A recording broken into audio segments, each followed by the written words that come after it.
মানুষের পুরো জীবনটা হচ্ছে একটা সরল অঙ্ক। যতই দিন যাচ্ছে ততই আমরা তার সমাধানের দিকেই যাচ্ছি। জীবনের সব লড়াই একাই লড়তে হয়, মানুষ কেবল সান্ত্বনা দিয়ে যায়।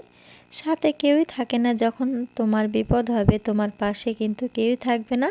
আর তুমি যখন ভালো থাকবে তোমার পাশে কিন্তু সবাই ঘুরঘুর করবে, এটাই কিন্তু বাস্তব কথা।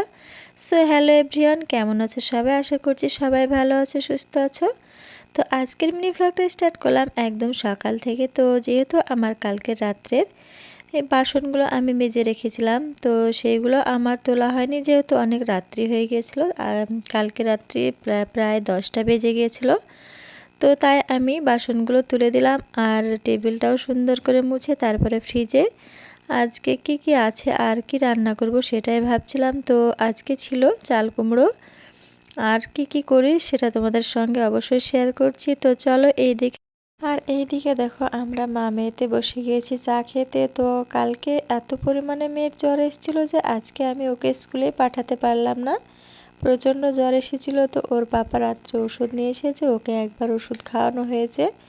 তো তাই আজকে ভাবলাম যে ওকে একটু সকাল সকাল তুলে তারপরে ওকে চা মুড়ি খাইয়ে তারপরে আমি ওষুধটা আবারও ওকে খাইয়ে দেবো, তাহলে আজকে জ্বরটা হয়তো একটু হালকা হবে। তো কালকে রাত্রে কিন্তু প্রচণ্ডই জ্বর ছিল, তার জন্য আমি আজকে ওকে স্কুলে পাঠালাম না। তো যাই হোক, আমাদের মা মেয়ের চা খাওয়া কমপ্লিট করে ওকে আমি ওষুধ খাইয়ে তারপরে আমি আবার ওকে একটু বিছানায় তুলে দিয়েছি। তো যাই হোক, এইদিকে দেখো আমি সবজিগুলো এবার ধুয়ে নিচ্ছি। তো কালকে এনেছিল মূলো শাক। তো শীতের এখন যেহেতু সিজন, তাই মূলো শাকটা প্রায়ই পাওয়া যাচ্ছে।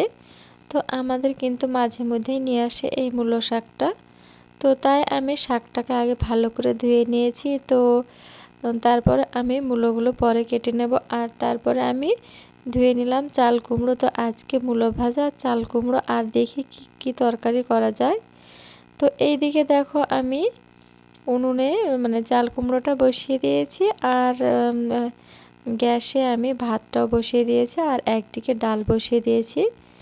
তো এই দিকে দেখো আমার চাল কুমড়োটা হয়ে গিয়েছে, তারপরে আমি মূলোটা ভাজা করে নিয়েছি। তো যাই হোক, এইদিকে আমার রান্না বান্না পুরো কমপ্লিট করে নিয়েছি। তারপরে আমি বাসন কোসন মেজে ঘর ঝাড় দিয়ে ঘরগুলো মুছে তারপরে আমি এই দেখো কাপড়গুলো কেচে নিচ্ছি। তো কালকেরও কিছুটা কাপড় কাচার ছিল, আর আজকেও স্নানের পরে ছেলে মেয়ের স্নানের পরে কাপড়গুলো কিন্তু অনেকগুলো হয়েছিল, তাই আমি কেচে এই দেখো স্নান করে চলে এসেছি ছাদে।